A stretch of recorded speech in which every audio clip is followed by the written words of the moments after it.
baboy nito, pinakuluan na natin.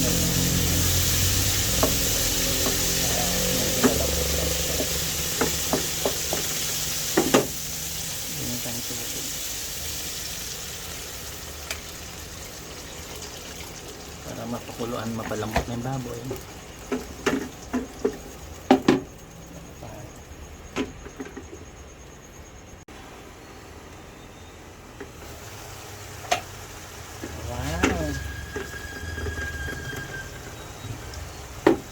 Lagay na po natin yung ating talong.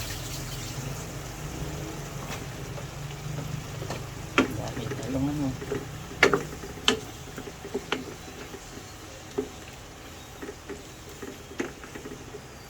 Hindi na maglalagay ng tubig kasi magtutubig naman yung talong. Takpan uli for mga 5 minutes o 10 minutes.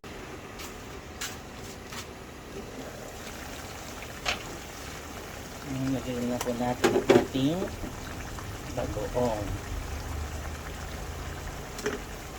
Yan. So, ang ulam natin ay, alam nyo na, binagoongan.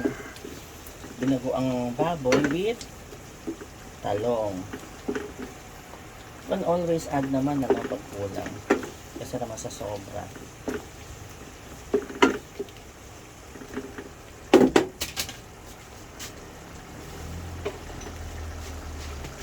Lagyan din tayo ng asukal, pambalance ng lasa.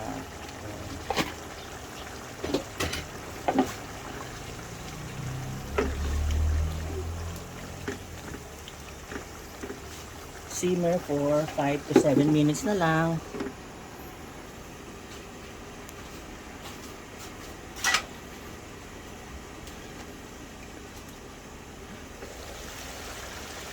Wow! Tikman na natin ating binagoongan, ano?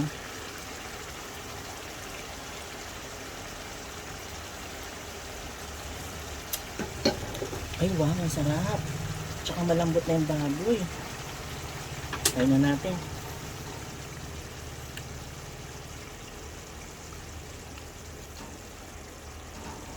Okay na okay. Kaya na tayo magkagigil.